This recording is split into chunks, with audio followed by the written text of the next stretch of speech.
سوئے حرم لے چل، اس شہر کے خوگر کو پھر اس وقت صحرا دے یا رب۔ بسم اللہ الرحمن الرحیم۔ رب اشرح لی صدری ویسر لی امری واحلل عقدۃ من لسانی یفقہوا قولی۔ رضیت باللہ ربا وبالاسلام دینا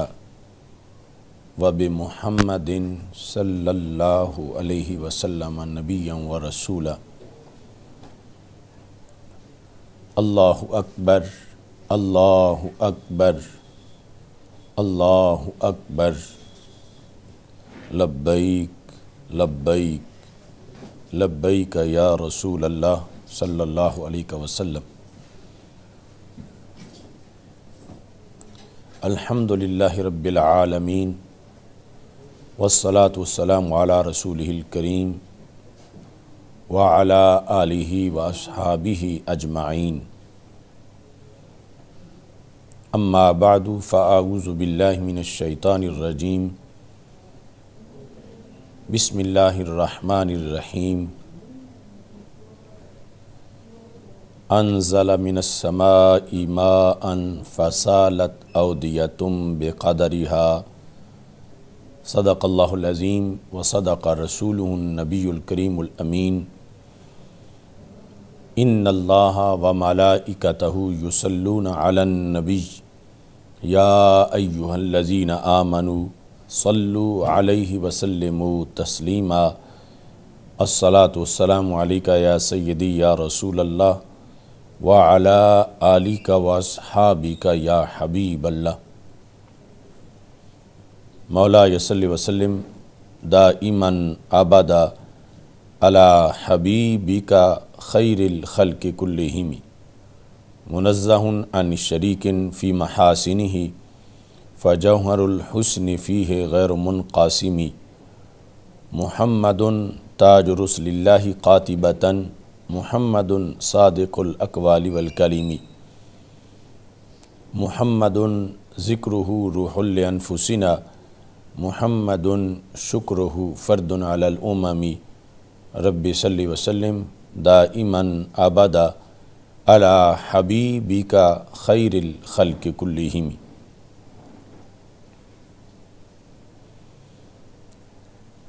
اللہ تبارک و تعالی جل جلالہ وعم نوالہ واتم برہانہ وعظم شانہ وجل ذکرہ وعز اسمہ کی حمد و ثنا، اور حضور سرور کائنات مفخر موجودات زینت بزم کائنات دستگیر جہاں غم گسار زماں سید سروراں حامی بے کساں قائد المرسلین خاتم النبیین احمد مجتبیٰ جناب محمد مصطفیٰ صلی اللہ علیہ وآلہ واصحابہ وبارک وسلم کے دربار گوہر بار میں ہدیہ درود و سلام عرض کرنے کے بعد، رب ذوالجلال کے فضل اور توفیق سے اقامت دین ہفتہ وار پروگرام کی 19ویں نشست میں یعنی 19ویں پروگرام میں آج ہم موجود ہیں، اور مخدوم امم سید حجویر حضرت سیدنا داتا گنج بخش حجویری قدس سر العزیز کے عرس سراپا قدس کی نسبت سے آج اقامت دین پروگرام میں ہماری گفتگو کا موضوع ہے تعلیمات گنج بخش رحمہ اللہ تعالی۔ میری دعا ہے کہ خالق کائنات جل جلالہ ہم سب کو قرآن و سنت کا فہم عطا فرمائے، اور قرآن و سنت کے ابلاغ و تبلیغ اور اس پر عمل کرنے کی توفیق عطا فرمائے۔ ناظرین، حضرت سیدنا داتا گنج بخش حجویری قدس سر العزیز بر صغیر کی اسلامی تاریخ کا ایک روشن باب ہیں۔ آپ رب ذوالجلال کا بر صغیر کے لیے وہ تحفہ ہیں کہ جن کی وجہ سے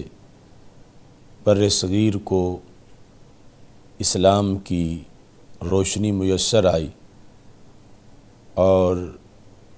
آج اللہ کے فضل و کرم سے منبر و محراب پر اسلام کی تجلیات موجود ہیں۔ کفر و شرک سے بھرا ہوا یہ علاقہ، اسے توحید گڑھ بنایا جن مقدس نفوس قدسیہ نے، ان میں سے سیدنا داتا گنج بخش جویری رحمۃ اللہ علیہ کا نام سر فہرست ناموں میں سے ہے۔ ہم اہل سنت و جماعت اپنے تاریخی تسلسل میں اتنی قد آور شخصیات رکھتے ہیں کہ جس کی وجہ سے معتقدات اہل سنت اور نظریات اہل سنت کو وہ سہارا حاصل ہے جو اور کسی مسلک یا نظریے یا فرقے کو میسر نہیں ہے۔ تاریخ کے اندر بر صغیر کی تاریخ میں کسی فرقے کے پاس سیدنا داتا گنج بخش جویری رحمۃ اللہ علیہ، حضرت خواجہ غریب نواز معین الدین چشتی اجمیری رحمۃ اللہ علیہ،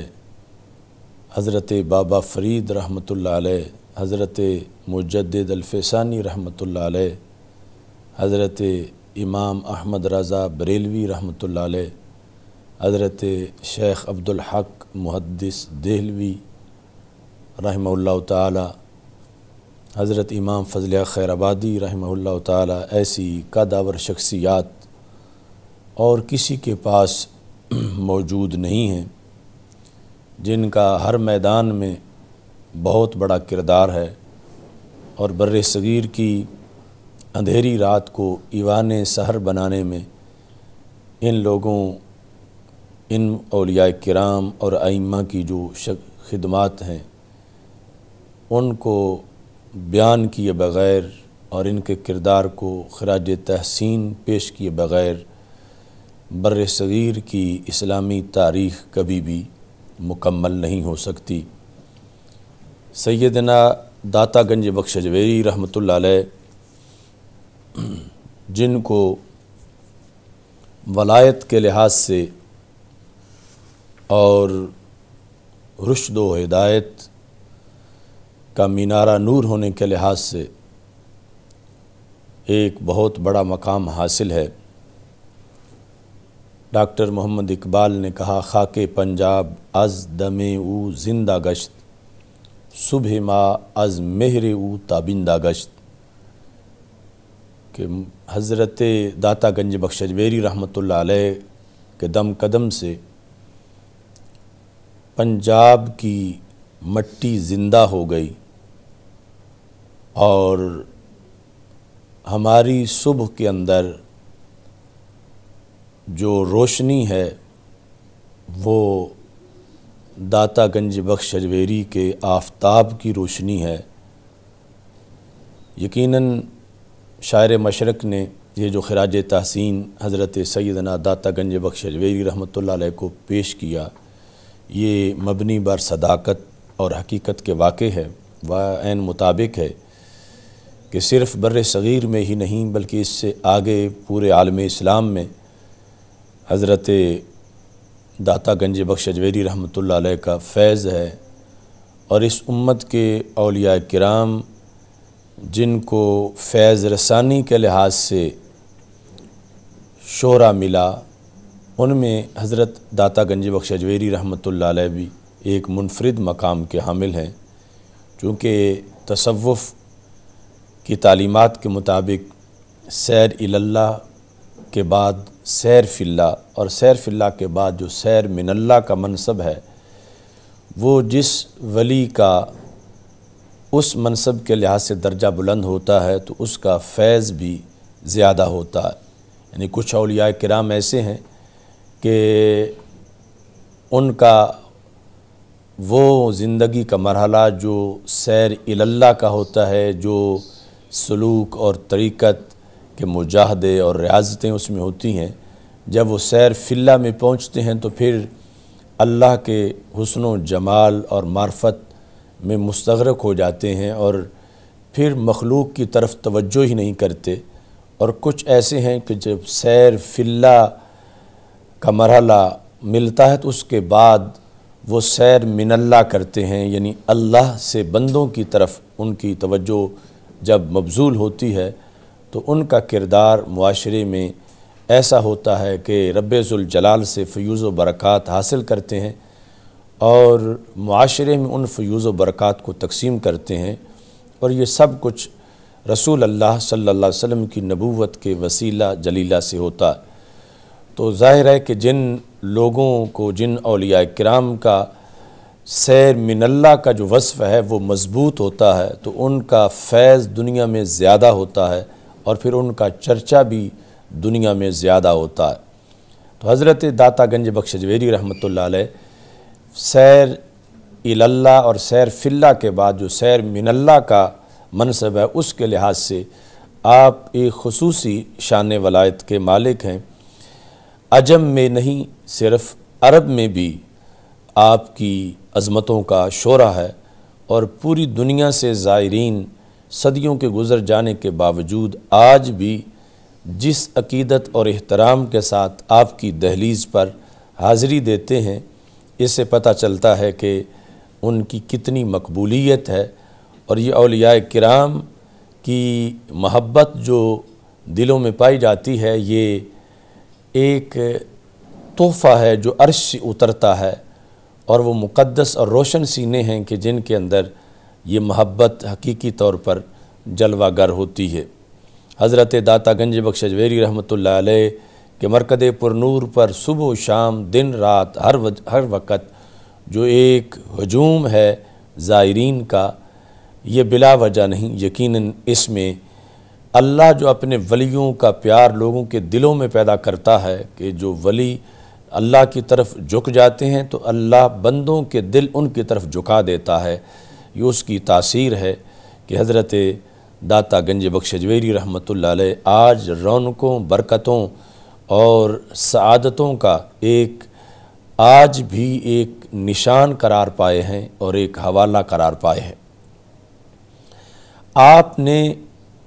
جس تصوف کی تعلیم اور تبلیغ میں وقت گزارا اس کے لحاظ سے آج آپ کی تعلیمات کے خد و خال کو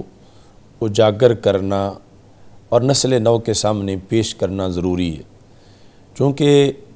ایک طبقہ جو کہ روافض کی بے رہ روی کا شکار ہوتا ہے اور پھر اہل سنت کی خانقاہوں اور مزارات کا رخ کرتا ہے، تو وہ روافض کی بدعات اور خرافات کو اہل سنت و جماعت میں لانچ کرنے کے لیے وہ اپنا مذموم کردار ادا کرتے ہیں، جس کی وجہ سے وہ روافض کے بہت سے نظریات اور ان کے بہت سے معمولات اہل سنت و جماعت کی طرف سرایت کرنا شروع کر دیتے ہیں۔ تو حضرت داتا گنج بخش اجویری رحمۃ اللہ علیہ کی تعلیمات ہر صدی میں ہی، یعنی جب سے آپ نے لوگوں کو رشد و ہدایت کی طرف دعوت دی، ہر صدی میں ہی ان کی ضرورت رہی ہے، لیکن آج چونکہ تصوف کے نام پر کئی ایسے دھندے کیے جا رہے ہیں جن کا تعلق دین برحق اسلام سے نہیں ہے، یا کچھ لوگ ایسے ہیں جو سرے سے جو اصل صحیح تصوف ہے اس کے بھی منکر ہیں، تو حضرت داتا گنج بخش اجویری رحمۃ اللہ علیہ کی تعلیمات اس لحاظ سے ہمارے لیے از حد ضروری ہیں۔ تو آپ کی تعلیمات میں ظاہر ہے کہ لفظ تعلیم بنا ہی علم سے ہے، تو وہ لوگ جن کی سوچ علم کے خلاف ہے وہ کبھی بھی داتا گنج بخش اجویری رحمۃ اللہ علیہ کی فکر کے نہ وارث ہو سکتے ہیں، نہ امین ہو سکتے ہیں، اور نہ ہی اس فکر کا پرچار کر سکتے ہیں۔ کچھ لوگوں نے جہالت کا نام تصوف رکھا ہے، تو داتا گنج بخش اجویری رحمۃ اللہ علیہ علم کی خوشبو پھیلانے والے تصوف کے قائل تھے، اور اس کو آپ نے بر صغیر میں رائج کیا۔ چنانچہ آپ کی کتاب کشف المحجوب، جو کہ ایک مرشد کی حیثیت رکھتی ہے، جو کہ ایک لیڈر اور رہنما کی حیثیت رکھتی ہے، جس کے اندر معارف اور جس کے اندر حقائق ہیں، اس سے چند حوالے پیش کرتے ہوئے میں آج کے موضوع کو انشاءاللہ مکمل کروں گا۔ تو سیدنا داتا گنج بخش اجویری رحمۃ اللہ علیہ نے اس وقت یہ ضرورت محسوس کی، تو آپ نے اپنی کتاب میں جو اولین باب ہے اس کا نام ہی باب اثبات العلم رکھا، علم کے اثبات کا باب، اور اس میں اتنی جامع گفتگو کی آپ نے، اور یہاں سے بات شروع کی خدا ون تعالی گفت اندر صفت علماء، انما یخش اللہ من عبادہ العلماء، کہ رب ذوالجلال نے قرآن مجید میں علماء کی صفت بیان کرتے ہوئے یہ ارشاد فرمایا ہے کہ اللہ سے ڈرنے کا حق وہی لوگ پورا کرتے ہیں جن کو علم حاصل ہے، جو جاہل ہیں وہ کبھی رب سے ڈرتے نہیں اور نہ ہی ڈرنے کا حق پورا کر سکتے ہیں، اور نتیجہ کے اندر انہیں کبھی بھی برکت میسر نہیں آتی۔ اور ساتھ ہی رسول اللہ صلی اللہ علیہ وسلم کا یہ فرمان ذکر کیا، طلب العلم فریضۃ علی کل مسلم، کہ علم کا طلب کرنا ہر مسلمان پر فرض ہے۔ یہاں سے آپ نے گفتگو کا آغاز کیا، اور اس کے اندر آپ نے فرمایا کہ بداں کے علم بسیار است و عمر کوتاہ، کہ علم ایک طویل سلسلہ ہے اس کا، اور بندے کی عمر محدود سی ہے، چھوٹی سی ہے۔ تو پھر کہتے ہیں کہ یہ جو سارے علم تو بندہ حاصل نہیں کر سکتا، تو پھر وہ علوم حاصل کرنے چاہیے کہ یہ مختصر عمر ضائع نہ ہو اور انسان کو زیادہ سے زیادہ فائدہ ہو سکے۔ یعنی علم کی امپارٹنس آپ قائل ہیں، لیکن ہر علم کو آپ نے خراج تحسین پیش نہیں کیا، بلکہ کہا کہ کچھ علم ایسے ہیں کہ جن کی مذمت کی گئی ہے۔ تو اس میں بھی آپ نے قرآن مجید کی آیت پیش کی، کہتے ہیں کہ رب ذوالجلال فرماتا ہے وَيَتَعَلَّمُونَ مَا يَضُرُّهُمْ وَلَا يَنْفَعُهُمْ۔ کچھ لوگوں کے علم کی مذمت کرتے ہوئے رب ذوالجلال نے فرمایا کہ وہ پڑھتے ہیں جو نقصان دیتا ہے، فائدہ نہیں دیتا۔ یتعلمون، اب یتعلمون میں بات تو تعلم کی ہے کہ وہ علم حاصل کرتے ہیں، لیکن مضموم کیوں ہے کہ ما یضرہم، یہ مفعول بھی ہے کہ وہ پڑھتے ہیں جو نقصان دیتا ہے، ولا ینفعہم، اور ان کو فائدہ نہیں دیتا۔ تو اگرچہ یہاں علم کا تعلم پایا گیا ہے، لیکن یہ کہا کہ یہ کام محمود نہیں، مذموم ہے، چونکہ وہ لوگ جن کی یہاں مذمت کی جا رہی ہے کہ وہ پڑھتے ہیں جو فائدہ نہیں دیتا بلکہ نقصان دیتا ہے۔ تو اس سے آپ نے واضح کیا کہ میں ہر علم کی دعوت نہیں دے رہا، بلکہ علم نافع جو شریعت کے لحاظ سے ہے میں اس کی دعوت دے رہا ہوں۔ اور ساتھ ہی یعنی اتنا گہرا مطالعہ ہے آپ کا کہ ایک طرف آیت پیش کرتے ہیں اور ساتھ ہی فوراً حدیث شریف۔ آپ نے حدیث شریف سے بھی اس بات کو واضح کیا کہ ہر علم جو ہے وہ محمود نہیں، خاص علم جو ہے اس کی حوصلہ افزائی کی گئی ہے، کیونکہ کہتے ہیں کہ رسول اللہ صلی اللہ علیہ وسلم دعا کرتے ہوئے یہ فرما کرتے تھے اللہم انی اعوذ بک من علم لا ینفع، کہ اے اللہ میں تیری پناہ مانگتا ہوں ایسے علم سے جو فائدہ نہیں پہنچاتا، تو اس سے بھی پتہ چلا کہ علم کی دو قسمیں ہیں، ایک وہ قسم وہ علم جو فائدہ پہنچاتا ہے، اور دوسرا وہ علم جو فائدہ نہیں پہنچاتا۔ تو نبی اکرم نور مجسم شفیع معظم صلی اللہ علیہ وسلم نے یہ دعا مانگ کے اپنی امت کو متوجہ کیا کہ اپنی زندگی کے کسی ایسے علم میں خرچ نہ کریں کہ جو کہ نافع نہیں ہے، بلکہ علم نافع کے لحاظ سے نبی اکرم صلی اللہ علیہ وسلم نے اپنی امت کی حوصلہ افزائی فرمائی۔ اس کے بعد آپ نے اس چیز کو واضح کیا کہ شریعت کے اندر علم کی ویلیو تب ہے جب علم کے ساتھ عمل بھی ہو۔ کہتے ہیں کہ علم مقرون عمل باشد، باید کہ علم مقرون عمل باشد، کہ علم جو ہے وہ عمل سے ملا ہوا ہو۔ کہ رسول اللہ صلی اللہ علیہ وسلم گفت المتعبد بلا فقہ کالحمار فی الطاحونہ، کہ وہ بندہ جو عبادت کرتا ہے مگر اس کو عبادت کے مسائل نہیں آتے، کہ نماز کے مثلا مسائل کا پتہ نہیں ہے، تو اس کا رکوع سجدہ قیام جو وہ شریعت کے مطابق جانتا نہیں کہ میں نے کیسے نماز پڑھنی ہے، فرمایا یہ اس گدھے کی طرح ہے کہ جس کو کسی چکی پر یا بیلنے پر جوت دیا گیا ہو اور وہ مسلسل چکر لگاتا رہے، تو اس کی ساری جو کاروائی ہوگی وہ اس سے اس کو تعبیر کیا جائے گا، چونکہ اسے پتہ نہیں کہ شریعت میں عبادت کیسے کی جاتی ہے۔ اچھا جی، اور دوسری طرف جو علم رکھے اور اس کے مطابق عمل نہ کرے تو پھر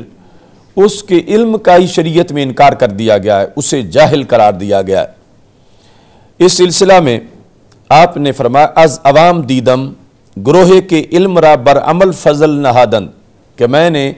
عوام کو دیکھا کہ عوام میں کچھ لوگ علم کی عمل پر فضیلت بیان کرتے ہیں،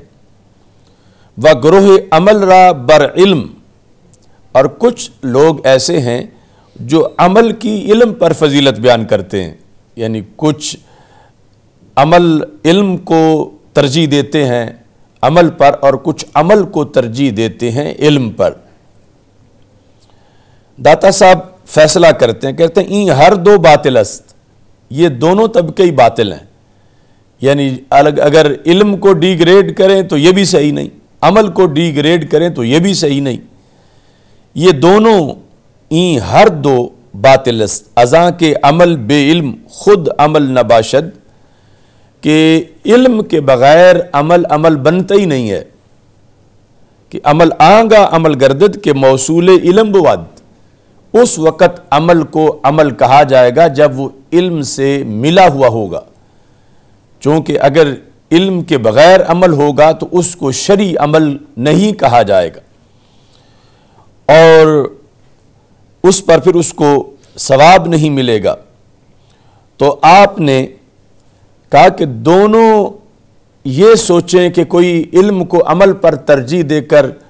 علم کی شان تو بیان کرے اور عمل کے لحاظ سے اہمیت واضح نہ کرے، یا عمل کی شان بیان کرے اور علم جو ہے اس کو پس پش ڈالے، یہ دونوں سوچیں اس لیے باطل ہیں۔ آپ نے ایک مثال دے کر اس کی وضاحت کی، چون نماز کے تا نخست علم ارکان طہارت نبود و علم شناخت آب و علم معرفت قبلہ و علم کیفیت نیت و ارکان نماز نہ بود۔ آپ فرماتے ہیں مثال کے طور پر عمل میں ایک بڑا عمل صالح نماز ہے، تو اب نماز اگر کوئی شخص علم کے بغیر پڑھتا ہے تو وہ نماز ہی نہیں ہوگی، کیوں کہ نخست علم ارکان طہارت،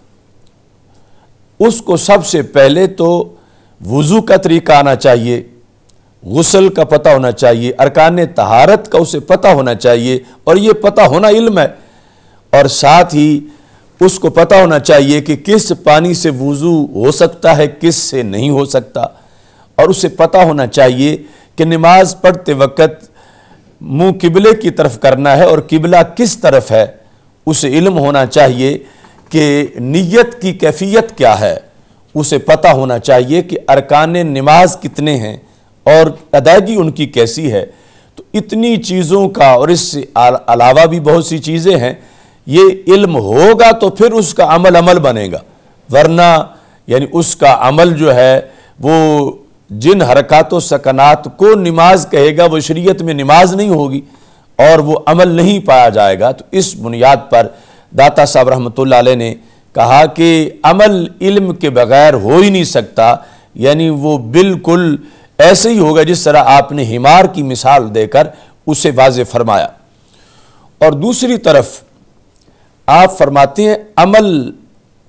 بین علم عمل می گردد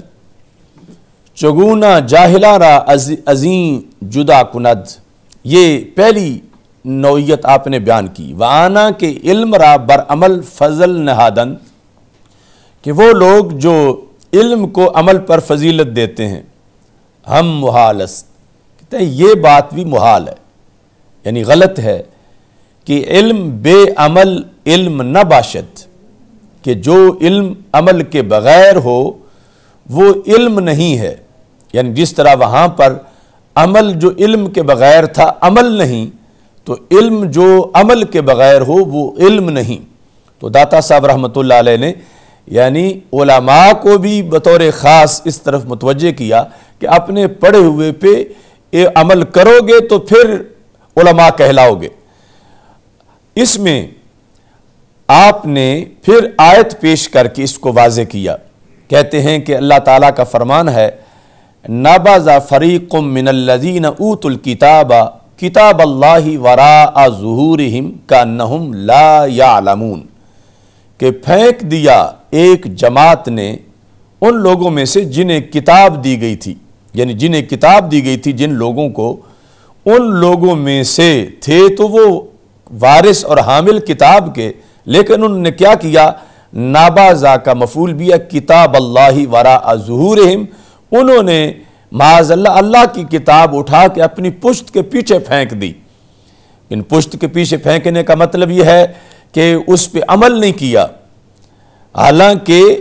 وہ تھے کون، اوت الکتاب تھے کہ انہیں کتاب دی گئی۔ تو اب ان کی کیا حقیقت ہے؟ تو اللہ تعالیٰ فرماتا کأنہم لا یعلمون، گویا کہ یہ ایسے ہیں کہ یہ عالم نہیں ہیں۔ تو اب علم پر جب عمل نہ ہوا تو اس کو جہالت کہا گیا، اور قرآن مجید برہان رشید میں اس حقیقت کی وضاحت کی گئی جو داتا صاحب رحمۃ اللہ علیہ نے فرمایا نام عالم بے عمل از عالمہ نفی کرد، کہ رب ذوالجلال نے وہ عالم جو کہ بے عمل ہو اس کا نام ہی علماء کی لسٹ سے کاٹ دیا ہے کہ وہ عالم ہی نہیں ہے۔ اب اتنی عبارت جو میں نے آپ کے سامنے اصل متن فارسی میں جو لکھا سیدنا داتا گنج بخش اجویری رحمۃ اللہ علیہ نے، اور اس کی میں آپ کے سامنے جو ٹرانسلیشن پیش کر رہا ہوں، اس میں دیکھیں کہ کتنی آیات اور کتنی احادیث کے ذریعے سے داتا صاحب رحمۃ اللہ علیہ نے اپنا موقف ثابت کیا ہے، اور ان کے یعنی کتنی صحت مند سوچ ہے اور کتنی نافع سوچ ہے امت کے لیے کہ علم اور عمل دونوں کو مکس کیا ہے اور دونوں کی حوصلہ افزائی کے لحاظ سے اپنا کردار ادا کیا ہے۔ اور یہاں اب آپ سوچیں کہ جو آج کچھ ملنگوں اور نہنجار لوگوں کی سوچ ہے کہ جو داتا صاحب کے نام کی آڑ میں بے حیائی کریں، عرس کے موقع پر اور عریانی اور فحاشی کے دھندے کریں، یا اس کے علاوہ یعنی آگ جلائیں اور اس طرح کی بدعات کریں اور بدعملی کی طرف لوگوں کو لے جائیں، وہ ہرگز داتا صاحب رحمۃ اللہ علیہ کے مشن کے نقیب یا وارث نہیں ہو سکتے۔ دور تک ان کا کوئی تعلق نہیں ہے داتا صاحب رحمۃ اللہ علیہ کی تحریک کے ساتھ، کیونکہ آپ نے اتنی جامع دعوت دی ہے لوگوں کو، اور علم اور عمل دونوں کے لحاظ سے آپ نے نسل نو کو اور ہر زمانے کے لوگوں کو متوجہ کیا۔ اس سلسلہ میں آپ ارشاد فرماتے ہیں کہ علم کے ساتھ جو عمل ہے اس میں پھر آپ نے ایک نہایت اہم پیغام حضرت حاتم اصم کے حوالے سے دیا. یعنی آپ یہ بتانا چاہتے ہیں کہ علم تھوڑا سا بھی کتنا عمل چاہتا ہے اور تھوڑے سے علم سے بھی کتنی انسان کی بہتری ہو سکتی ہے. تو آپ فرماتے ہیں حاتم اصم گفت رضی اللہ عنہ کہ 4 علم اختیار کردم و از ہما علماء عالم برستم کہ میں نے 4 چیزوں کا علم حاصل کر لیا ہے اور مجھے جہان بھر کے علماء کی پھر ضرورت نہیں رہی. تو وہ 4 چیزیں کون سی ہیں کہ جن کا علم اتنا بڑا علم ہے؟ تو انہوں نے کہا کہ ایک تو مجھے اس چیز کا علم آ گیا ہے مرا رزق است مقسوم کہ زیادت و کم نہ شود، کہ مجھے یہ معلوم ہو گیا ہے کہ میرا رزق معین ہے، جو اللہ تعالیٰ نے میرا رزق لکھا ہے، نہ وہ زائد ہو سکتا ہے نہ وہ کم ہو سکتا ہے. اس چیز کو میں نے پڑھ لیا ہے. تو اب میری ساری تشویش ختم ہو گئی ہے اور میرے سارے اندیشے ختم ہو گئے ہیں. از طلب زیادت بر آسودم، تو میں محنت ضرور کرتا ہوں لیکن کوئی ایسی میرے اندر ہلچل مچی ہو اور ٹینشن ہو کہ میں مزید اضافے کے لیے جد و جہد کروں اور کسی غیر شرعی ذریعے کی طرف دیکھوں یا اپنی عبادت کے ٹائم بھی اس میں لگانے کا سوچوں. ان ساری چیزوں سے میں بری ہو چکا ہوں، مجھے آرام آ گیا ہے، اس واسطے کہ میں نے حقیقت سے یعنی یہ جان لیا ہے کہ جب رزق میں کمی یا زیادتی نہیں ہوگی، جو رب نے لکھا ہے وہ میرا مکمل مجھے ملے گا. تو لہٰذا میری بہت سی تشویش جو ہے وہ ختم ہو گئی ہے اور میں بالکل آزاد ہو گیا ہوں. اب اس سے مراد یہ جملہ پڑھنا نہیں ہے اس علم کہ اس کا مجھے علم آ گیا ہے، مطلب یہ کہ اس کو اپنے من میں اتارنا ہے اور اس کے مطابق پھر اپنے آپ کو عملاً ڈھالنا ہے. چونکہ اصل میں یہ حدیث رسول صلی اللہ علیہ وسلم کا ایک خلاصہ ہے کہ ہمارے آقا صلی اللہ علیہ وسلم نے فرمایا ان نفسا لن تموت حتی تستکمل رزقہا من اللہ، کہ بے شک کوئی زی روح اس وقت تک فوت نہیں ہوگا جب تک کہ وہ اللہ تعالیٰ کی طرف سے اپنے رزق کو پورا وصول نہ کر لے. یعنی کوئی بندہ مار ہی نہیں سکتا اپنے رزق کے مکمل کھانے سے پہلے اور اس کو حاصل کرنے سے پہلے. تو فرمایا ہمارے آقا صلی اللہ علیہ وسلم نے فلا یحملنکم استبطاء الرزق ان تطلبوہ بمعصیت اللہ، جب یہ حقیقت ہے کہ تم نے اپنا حصہ لے کے دنیا سے جانا ہے تو پھر رزق کی جب رفتار آہستہ ہو جائے تو یہ تمہیں اس طرف برانگیختہ نہ کرے کہ تم کوئی گناہ کر کے رزق حاصل کرنا چاہو. یعنی جو تمہارا ہے وہ تمہیں ملے گا، تم اس سے پہلے فوت ہی نہیں ہو سکتے. ہاں یہ ہو سکتا ہے کہ کبھی اس کی رفتار تیز ہو کبھی آہستہ ہو، تو جب آہستہ ہوگی پھر بھی پورا ہوگا تو پھر روح نکلے گی. تو اس واسطے تم کسی دوسری جانب نہ دیکھو کہ اپنی اس آہستہ رزق کی جو مقدار ہے اسے پورا کرنے کے لیے کچھ تم حرام کی طرف دیکھو، چونکہ رب ضرور دے گا اور پھر تمہاری روح نکلے گی. تو اس بنیاد پر حاتم اصم نے کہا ایک تو میں نے یہ علم حاصل کر لیا تو اس سے مجھے ایسا چین پہنچا کہ جس آسودگی کو میں ہر وقت محسوس کرتا ہوں. دوسرے نمبر پر دیگر آنکھ دانستم کہ خدائے را بر من حق است کہ جز من کس دیگر نمی تواند گزارد. کہتے ہیں کہ دوسرا اس شے کا علم جب مجھے آیا ہے کہ رب کا مجھ پر حق ہے اور وہ حق میرے سوا کوئی دوسرا بندہ ادا نہیں کر سکتا، وہ میں نہیں کرنا ہے. اس حق کی ادائیگی کے لیے میں نوکر نہیں رکھ سکتا، میں ملازم نہیں رکھ سکتا، وہ رب کا حق جو مجھ پر ہے وہ میں نے ہی ادا کرنا ہے۔ تو اس سے اب عبادت میں سستی اور غفلت نہیں ہوتی کہ اللہ کا حق ہے اور وہ میرے سوا جو میرا حق ہے اور کسی نے ادا نہیں کرنا، وہ میں نے ہی ادا کرنا ہے۔ تو اس سے عبادت کے اندر مجھے بڑی توانائی ملی ہے اور میں بہت سے مسائل سے مجھے رہائی مل گئی ہے کہ میں کسی پر تکیہ کر کے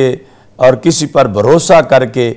میدان اطاعت کے اندر میں پیچھے نہیں رہتا، چونکہ مجھے پتہ ہے، یعنی یہ علم مجھے اس قدر اس کے اثرات مجھ پہ مرتب ہیں کہ مجھ پر جو اللہ کا حق ہے وہ میں نے ہی ادا کرنا ہے، دوسرا کوئی شخص ادا نہیں کرے گا۔ تیسرے نمبر پر کہتے ہیں دانستم کہ مرا طالب است کہ ازو نتوانم گریخت، میں نے یہ جان لیا ہے کہ میرے پیچھے ایک چیز مجھے پکڑنے کے لیے لگی ہوئی ہے اور وہ ایسی چیز ہے کہ جس سے میں بھاگ کے بچ نہیں سکتا، اس نے مجھے پکڑ ہی لینا ہے۔ تو یہ ہر وقت میں اپنے اوپر بات طاری رکھتا ہوں۔ اس علم کی وجہ سے مجھے میرے بہت سے مسائل حل ہو گئے ہیں کہ مجھے پتہ ہے کہ میرے پیچھے ایک طالب ہے میرا جو مجھے ہر وقت طلب کر رہا ہے، جو ڈھونڈ رہا ہے۔ کون؟ داتا صاحب نے لکھا یعنی مرگ، کہ موت میرے پیچھے لگی ہوئی ہے اور ہر وقت وہ میرا پیچھا کر رہی ہے، اور ہے یہ ایسی کہ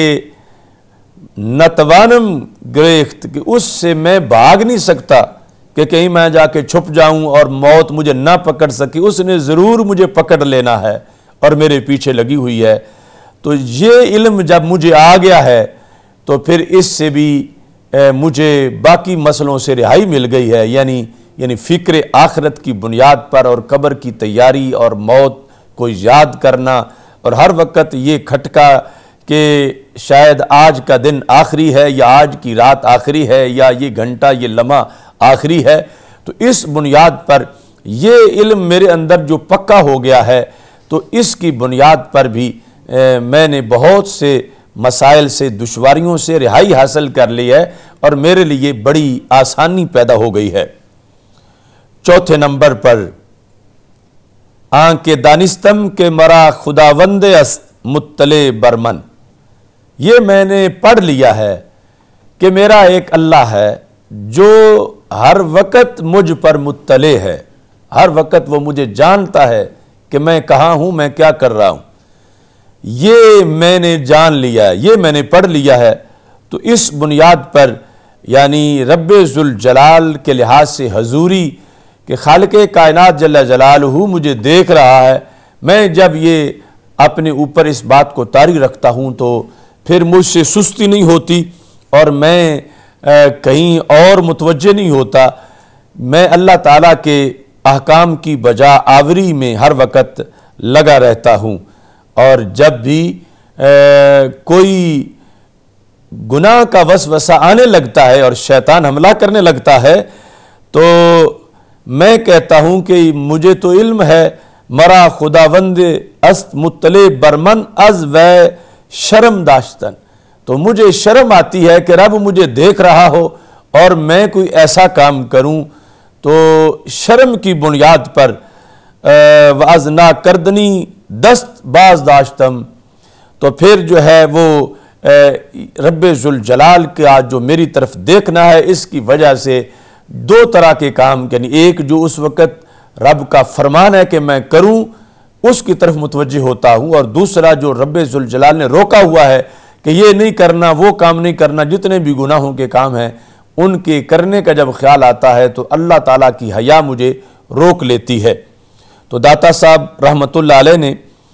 کہا کہ یہ 4 چیزوں کا علم حاتم اصم جو ہیں انہوں نے بیان کیا اور کہا کہ میں نے جب یہ علم حاصل کیا ہے تو میں باقی بہت سے علوم سے اور علماء سے مجھے ضرورت ہی نہیں رہی ان کی۔ تو اس سے اب پتہ چلتا ہے کہ داتا صاحب رحمۃ اللہ علیہ یعنی علم کے لحاظ سے جو عمل ہے وہ کس حد تک گہرائی میں سمجھانا چاہتے ہیں۔ اب یہ 4 چیزیں تو 4 جملے ہیں، اور ان کو پڑھنے میں نہ 9 سال لگتے ہیں، نہ 10 سال لگتے ہیں، 9 مہینے بھی نہیں لگتے، 9 ہفتے بھی نہیں لگتے، 9 دن بھی نہیں لگتے، یعنی پڑھنے میں تو یہ 9 منٹ میں 4 منٹ میں پڑھ سکتے ہیں، لیکن اس کے لحاظ سے آگے جو اس کا تقاضا ہے پڑھے ہوئے کا، وہ پوری زندگی خرچ ہوگی تو پھر اس کا تقاضا پورا ہوگا، اور پوری زندگی لگے گی تو پھر اس علم کا تقاضا پورا ہوگا۔ تو جب 4 لائنوں کا اتنا بڑا تقاضا ہے تو پورے قرآن کا اور پھر سنت کا اور اتنی جلدوں کی احادیث کا اور دینی کتابوں کا کتنا بڑا تقاضا ہوگا۔ تو اس بنیاد پر داتا گنج بخش اجویری رحمۃ اللہ علیہ یعنی علم کے اندر جو روحانیت ہے اور علم کے اندر جو انسان کی دارین کی بہتری ہے، علم کے ذریعے آپ اس کی طرف انسان کو متوجہ کرتے ہیں۔ اور یہ جو 4 چیزوں میں یعنی چوتھی چیز آپ نے بیان کی کہ میرا اللہ ہے، ایک میرا اللہ ہے جو مجھے دیکھ رہا ہے اور مجھ پر مطلع ہے، اس لحاظ سے آپ نے ایک حکایت بھی اس میں لکھی، اور کہتے ہیں کہ ہمیں آرن کے اندر بصرہ رئیس بود بباغ خود رفتہ بود، کہ بصرہ کے اندر ایک رئیس بندہ تھا اور وہ اپنے باغ میں گیا تو وہاں چشمش بر حسن زن خود افتاد۔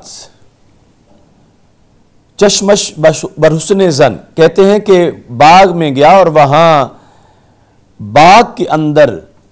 اس کا جو خادم تھا جو وہاں کام کرتا تھا، اس کی بیوی پر اس رئیس کی نظر پڑی تو اس نے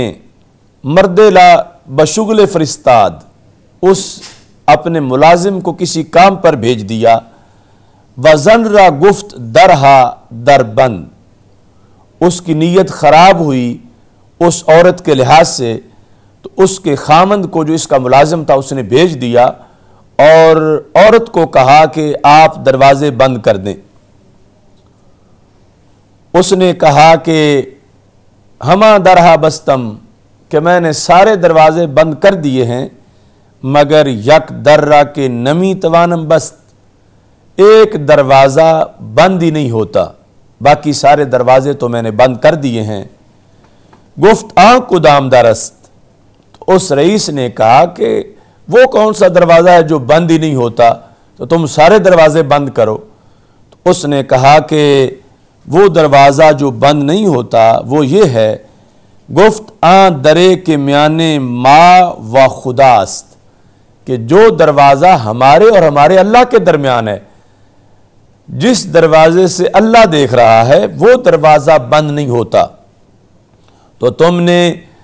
لوگوں سے بچاؤ کے لیے کہا سارے دروازے بند کر دو، تو خلقت مخلوق جن دروازوں سے دیکھ سکتی تھی اور خدشہ تھا اور تجھے ان کا ڈر ہے اور ان کی حیا ہے، تو وہ دروازے تو بند ہو گئے، لیکن جو خالق ہر وقت انسان کو دیکھ رہا ہے وہ دروازہ تو بند ہو ہی نہیں سکتا، اور اللہ ہمیں دیکھ رہا ہے، اور جو ناجائز کام کرنے کا تو ارادہ کیے ہوئے ہے اس کی طرف تجھے سوچنا چاہیے کہ اللہ سے تو کیسے چھپ سکے گا اور یہ دروازہ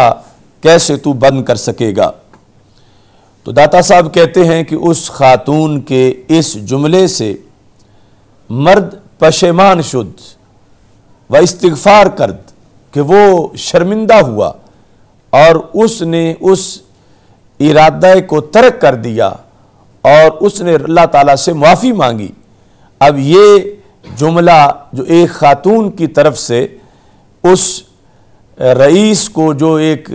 شرعی حد کو پامال کرنے والا تھا اور رب ذوالجلال کے نظام سے معاذ اللہ اللہ تعالیٰ کی حدود سے بغاوت کرنے والا تھا، تو اس کے لیے یہ ایک جملہ جو ان 4 میں سے آخری سبق کا ایک حصہ ہے کہ اس نے کہا کہ ایک دروازہ تو بند ہی نہیں ہو سکتا، اور جب وہ کھلا ہے تو پھر آپ یہ سوچ لیں کہ اللہ تعالیٰ دیکھ رہا ہے اور رب ذوالجلال سے تم کیسے چھپ سکو گے؟ تو نتیجہ یہ ہے کہ تم ایسا کام ہی نہ کرو کہ جس کو دیکھ کے رب ذوالجلال ناراض ہوتا ہے۔ اس بنیاد پر اس نے بدی کو ترک کر دیا۔ اب اور کوئی مبلغ اور یا قوت تنفیذی کوئی حکومت کی طرف سے اسے بدی کو سے ہٹانے کے لیے نہیں پہنچی، لیکن یہ 4 قسم کا جو علم ہے اس میں ایک علم کے لحاظ سے جب اس خاتون کے ذریعے سے اسے وہ بات پہنچی تو وہ بدی سے بچ گیا، محفوظ ہو گیا۔ تو داتا گنج بخش اجویری رحمۃ اللہ علیہ کی تعلیمات اس انداز میں فکر آخرت سے منسلک ہیں، اور آپ نے اس ماحول کے اندر لاہور میں جو انقلاب برپا کیا، جو پھر پنجاب میں، پورے برِ صغیر میں، پوری دنیا تک جس کی خوشبو پہنچی، اس کے اندر بدعملی کی حوصلہ افزائی نہیں تھی، بلکہ علم عمل دونوں کی حوصلہ افزائی کر کے اور جہالت اور بدعملی دونوں کو رد کر کے داتا گنج بخش اجویری رحمۃ اللہ علیہ نے ایک پارسائی اور تقوی کا ماحول برِ صغیر میں اجاگر کیا۔ اور آج بھی یعنی فکر آخرت اور قبر کی تیاری اور اس سے منسلک امور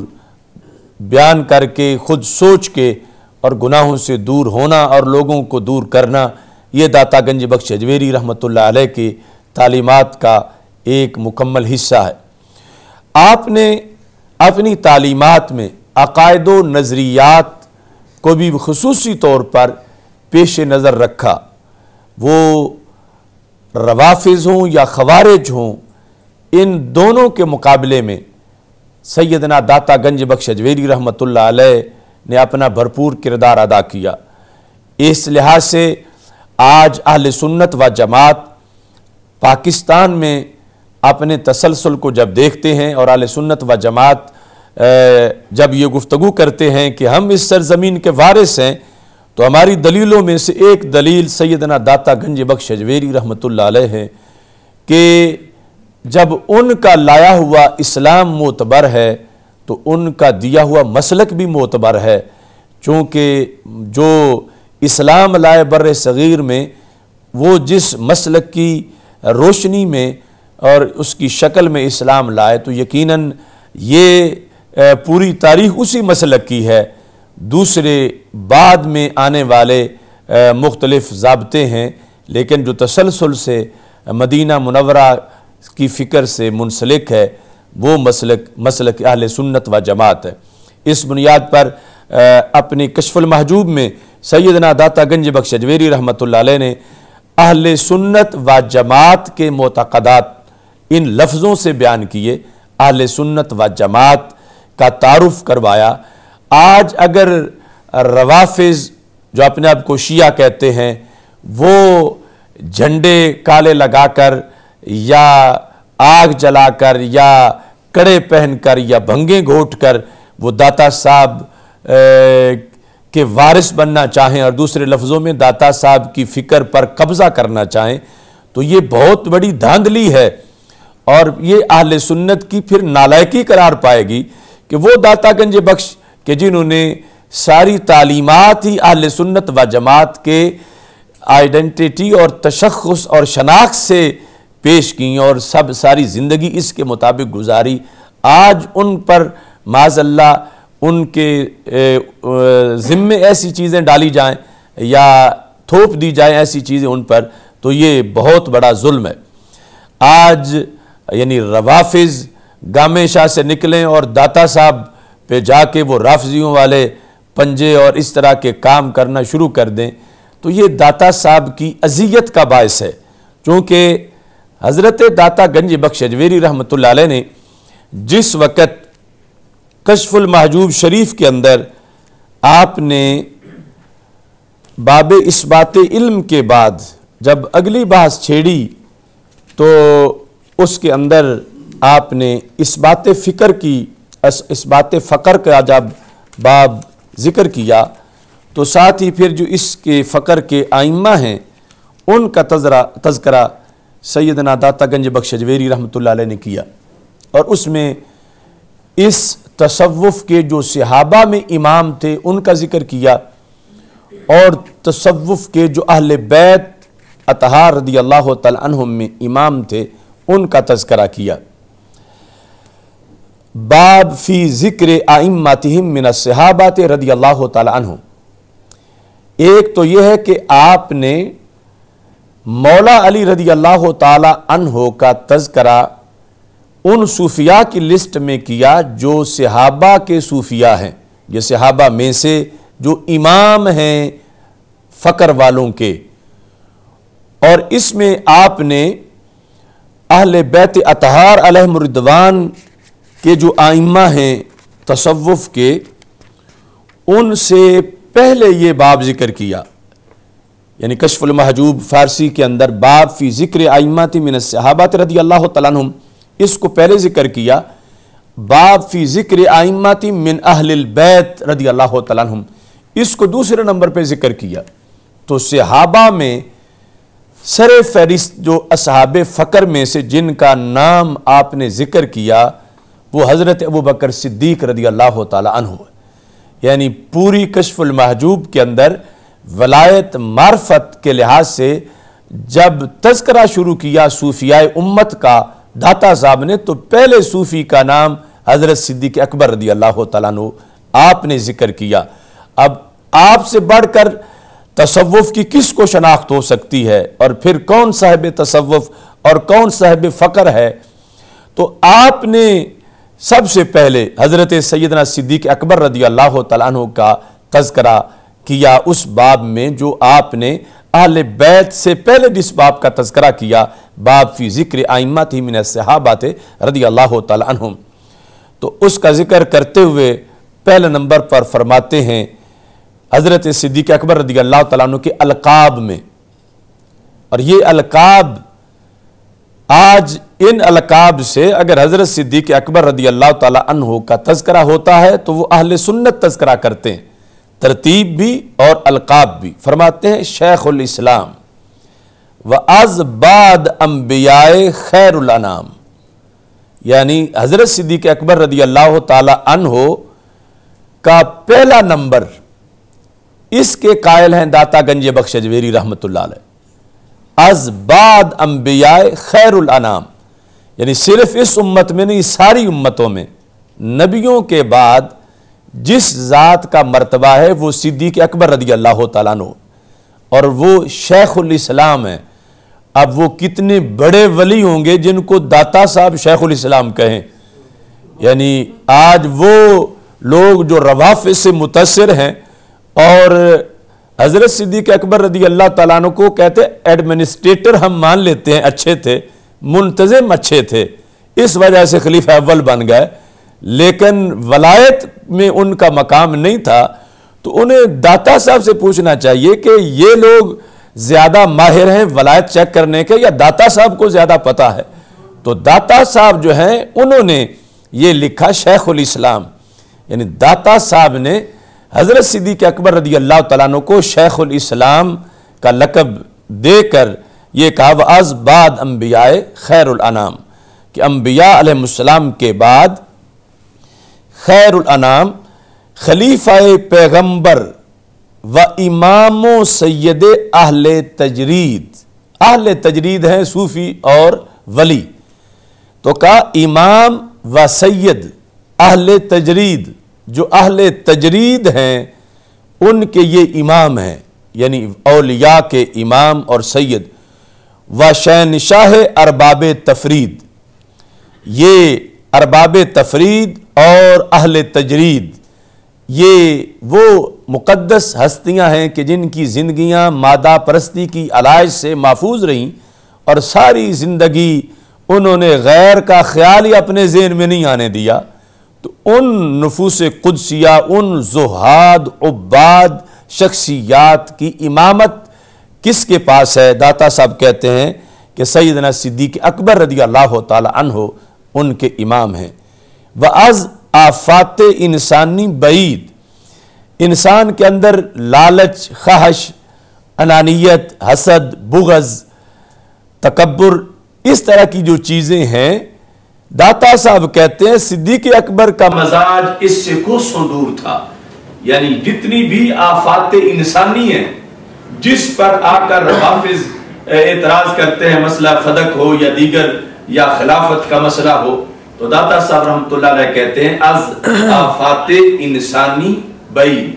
امیر المومنین ابو بکر عبداللہ بن عثمان الصدیق رضی اللہ تعالی عنہ۔ اب یہ القاب آج یہ نہیں کہ ہم گھڑ کے کوئی کشف المحجوب اپنی چھاپ اس میں لکھ رہے ہیں،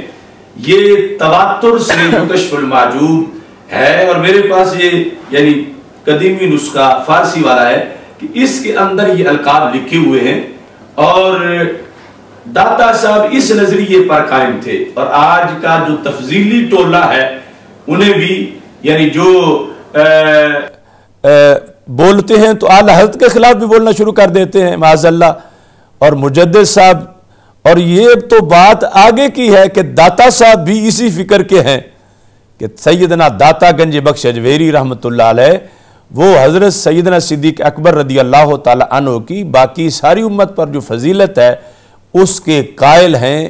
اور وہ اس لیے ہیں کہ انہوں نے اپنے آپ کو امام اعظم ابو حنیفہ رضی اللہ تعالیٰ عنہ کی طرف منسوب کیا ہے، اور امام اعظم ابو حنیفہ رضی اللہ تعالیٰ عنہ نے اپنے معتقدات میں اہل سنت کے لیے یہ لکھا ہے کہ اہل سنت کی جو شرطیں ہیں، وصیت امام ابو حنیفہ کے اندر جو شرائط لکھی گئی ہیں اس میں یہ شرط ہے کہ سنی وہ ہے کہ جو حضرت صدیق اکبر رضی اللہ تعالیٰ عنہ کو باقی خلفاء سے افضل جانے۔ تو اس بنیاد پر اللہ کا فضل ہے کہ ہم اہل سنت و جماعت آج بھی اسی فکری اساس پر موجود ہیں کہ جس کی دور صحابہ میں وضاحت خود مولا علی رضی اللہ تعالیٰ عنہ کرتے ہیں، اور پھر تابعین میں امام اعظم ابو حنیفہ، اور پھر آگے اولیاء میں رائج، اور یہاں تک کہ داتا گنج بخش اجویری رحمۃ اللہ علیہ اسی چیز کو بیان کر رہے ہیں۔ تو یہ روافض کے مقابلے میں ہم جو اپنا رشتہ داتا صاحب کے بارے میں بیان کر رہے ہیں وہ کہ ہم ان کی روحانی اولاد ہیں اور ہم ان کے وارث ہیں، تو یہ جو میں نے ابھی باب تو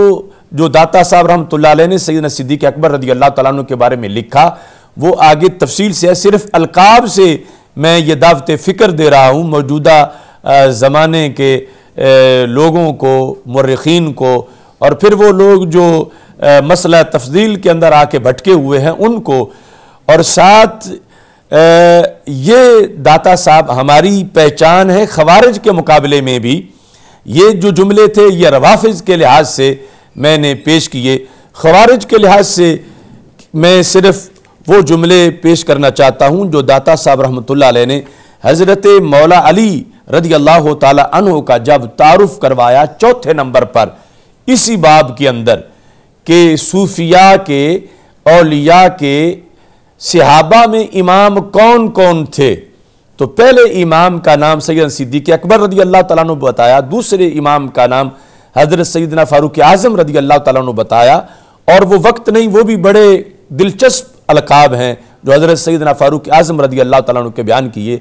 اور تیسرا جو مرتبہ آئمہ میں بیان کیا کہ صوفیاء کے تیسرے امام امت کے اندر وہ حضرت عثمان غنی رضی اللہ تعالیٰ عنہ کا ذکر کیا، اور چوتھے امام وہ حضرت سیدنا علی المرتضی رضی اللہ تعالیٰ عنہ کا تذکرہ کیا، اور یہاں یعنی لفظ امام کے ساتھ داتا صاحب نے ذکر کیا، اور پھر یعنی معرفت اور ولایت کی انہوں نے یہ ایک شاہراہ بیان کی، ایک تو ہے نا خلافت اور نظام کی شاہراہ، اس میں یہ چاروں خلفاء ہیں، داتا صاحب نے ولایت کی شاہراہ میں ان چاروں کا ذکر کیا، اور چوتھے نمبر پر حضرت مولا علی رضی اللہ تعالی عنہ کا ذکر کیا، اور اس میں جو لفظ آپ نے ذکر کیے ظاہر ہے کہ وہ خارجی جو ٹولہ ہے جو شاید سیدنا صدیق اکبر رضی اللہ تعالی عنہ کے القاب کے لحاظ سے تو خوش ہو، لیکن جو مولا علی رضی اللہ تعالی عنہ کے القاب ہیں یہ سننے اور پڑھنے سے پتہ چلے گا کہ اہل سنت و جماعت ہی داتا صاحب کی فکر کے وارث ہیں، اور داتا صاحب رحمۃ اللہ علیہ کس طرح بیلنس کے ساتھ انہوں نے سارے حقائق کو بیان کیا ہے۔ تو داتا صاحب کہتے ہیں منہم، ان صوفیاء صحابہ میں سے، اور جو صحابہ رضی اللہ تعالیٰ عنہ میں اصحاب فقر ہیں، ان میں کون نیز پہلے تینوں کے ساتھ برادر مصطفیٰ، یعنی یہ سر فہرست ذکر کیا لقب حضرت مولا علی رضی اللہ تعالیٰ عنہ کا، جو پہلے تینوں کا ذکر نہیں کیا، برادر مصطفیٰ کہ نبی اکرم صلی اللہ علیہ وسلم کے بھائی، و غریق بحر بلا و حریق نار ولا و مقتدائے جملہ اولیاء۔ تو اس میں یعنی ولایت کے لحاظ سے اور دین کے اسرار و رموز کے لحاظ سے، اور جو ولائے علی رضی اللہ تعالی عنہ کا منصب ہے اس کے لحاظ سے آپ نے تذکرہ کیا، اور مقتدائے جملہ اولیاء و اصفیاء کہ جملہ اولیاء اور اصفیاء کے مقتدا ہیں حضرت علی المرتضیٰ رضی اللہ تعالی عنہ۔ تو آپ نے ناسبیوں اور خارجیوں کے لحاظ سے یہ فرق واضح کیا کہ اہل سنت و جماعت کا یہ طریقہ ہے، اور اہل سنت و جماعت جہاں حضرت صدیق اکبر رضی اللہ تعالیٰ عنہ کو شیخ الاسلام و بعد از انبیاء خیر الانام مانتے ہیں، وہاں حضرت مولا علی رضی اللہ تعالیٰ عنہ کو مقتدائے جملہ اولیاء و اصفیاء بھی تسلیم کرتے ہیں۔ اور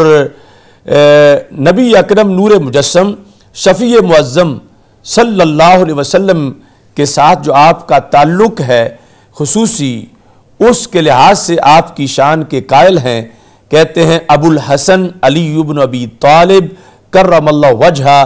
اورا اندری طریقت شان عظیم و درجہ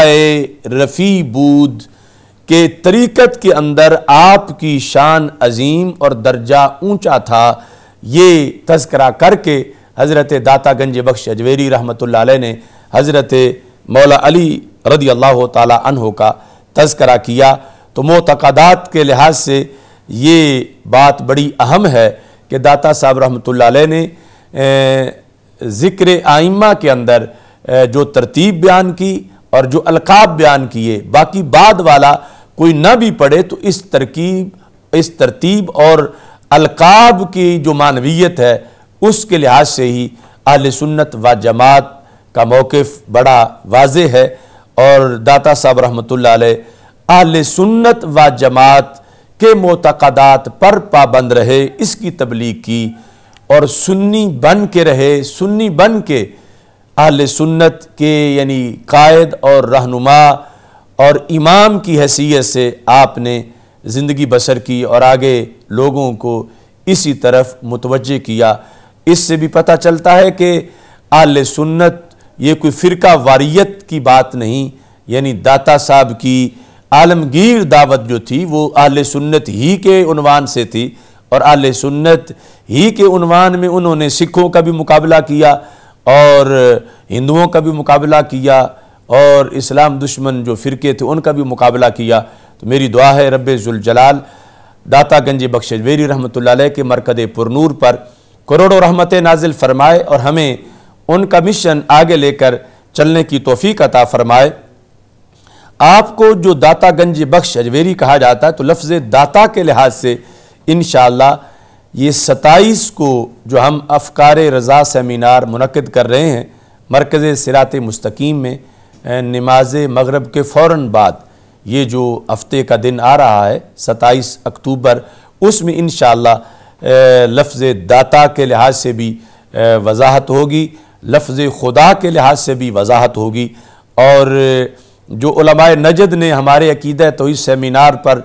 اعتراضات کیے تھے، وہاں الریاض میں رد کرتے ہوئے ہمارے سیمینارز کو جو انہوں نے کوشش کی، تو اس کا بھی انشاءاللہ ہم اس میں جواب دیں گے۔ لفظ داتا اور لفظ خدا کے لحاظ سے انہوں نے جو میرے کلپ چلا کر وہاں مجھے خطاب کر کے جو باتیں کی، انشاءاللہ اس سیمینار کے اندر اس کا بھی ہم رد کریں گے۔ داتا گنج بخش اجویری رحمۃ اللہ علیہ کے عرس کے موقع پر ایک بار پھر ہمارا حکومت وقت سے اور وزارت اوقاف سے یہ مطالبہ ہے کہ داتا صاحب رحمۃ اللہ علیہ کے عرس کے موقع پر ہر قسم کی ناجائز رسوم خرافات پر پابندی لگائی جائے، اور ویسے تو یعنی عرس کے علاوہ بھی ہمیشہ یہ دھیان ہونا چاہیے کہ یہ مزار جو کہ ایک روحانیت کا صدر مقام ہے، تو فرشتوں کے نزول کی جگہ ہے، تو وہاں بھنگ کے گوٹے اور دھویں اور ملنگ اور یہ چیزیں فرشتوں کو بیزار کرنے والی ہیں، چونکہ ہمارے آقا صلی اللہ علیہ وسلم نے فرمایا کہ ان الملائکۃ تتعظی ما یتعظی منہ الانسان، کہ جو چیز انسانوں کو اچھی نہیں لگتی وہ فرشتوں کو بھی اچھی نہیں لگتی۔ یا آپ نے اس وقت فرمایا کہ جس وقت آپ نے بصل اور پیاز کچا کھا کر آنے والوں کو مسجد آنے سے روکا، فرمایا تم یہ کھا کے آؤ گے تو فرشتوں کو تکلیف ہوگی۔ تو اتنی بڑی روحانی جگہ اور اتنی بڑی فرشتوں کی آمد و رفت کی جگہ، تو وہاں خصوصی انتظام ہونا چاہیے صفائی کا، اور اس طرح کی بدبو والا جو ٹولہ ہے اس سے نجات ہونی چاہیے۔ اور عرس کے موقع پر جو وہاں کو رقص و سرور کی محافل کچھ لوگ معاذ اللہ کرتے ہیں، اور عریانی اور فحاشی، یہ ساری چیزیں ہمارے لیے بہت زیادہ نقصان دہ ہیں، اور یہ ہمارے خلاف بہت بڑی سازش ہیں، اور ایسا کرنے والے ہرگز اہل سنت و جماعت سے نہیں ہیں، اور نہ ہی ان کا عرس سے کوئی تعلق ہے، اور نہ ہی مسلک اہل سنت سے ان کا کوئی تعلق ہے۔ تو حکومت ایسے لوگوں کو روکے، اور اس طرح کے ملنگ اور ڈھول ڈمکوں والے کہ جو داتا صاحب کی تعلیمات کے منافی جن کی کاروائیاں ہیں، ان سب وزارت اوقاف کی یہ ذمہ داری ہے کہ وہ ہمہ وقت صفائی کا بھی خصوصی انتظام کرے، اور جو جگہ جگہ وہاں پر کوڑے کے ڈھیر بنے ہوتے ہیں، یہ صفائی یعنی اتنا زیادہ داتا صاحب کی طرف سے ان کو نذرانہ ملتا ہے، اور صفائی کا اس لحاظ سے باہر اہتمام نہیں ہوتا، وہ بھی ہونا چاہیے۔ اور پھر حکومت چند سالوں سے سیکورٹی کے نام پر زائرین کو بڑا تنگ کرتی ہے، اور دور دور تک ناکے لگا دیے جاتے ہیں، اور عمر رسیدہ انسان بھی ہوتے ہیں، بیمار بھی ہوتے ہیں، انہیں کئی کلومیٹر چلنا پڑ جاتا۔ تو اس واسطے یہ ساری چیزیں ایک سازش ہیں دوسرے لحاظ سے کہ حاضری کم ہو اور لوگ کم آئیں اور انہیں تنگ کیا جائے، تو ایسے ناکے نہ لگائے جائیں کہ اتنی دور تک کہ لوگوں کو پھر آمد و رفت کے لحاظ سے مسائل کا سامنا ہو۔ رب ذوالجلال سیدنا داتا گنج بخش جویری رحمۃ اللہ علیہ کے مرقد پرنور پر کروڑوں رحمتیں نازل فرمائے، اور جتنے زائرین پوری دنیا سے عرس شریف کی نشستوں میں پہنچ رہے ہیں حاضری دینے کے لیے، رب ذوالجلال سب کی جھولیوں کو معمور فرمائے۔ وآخر دعوایا ان الحمد للہ رب العالمین۔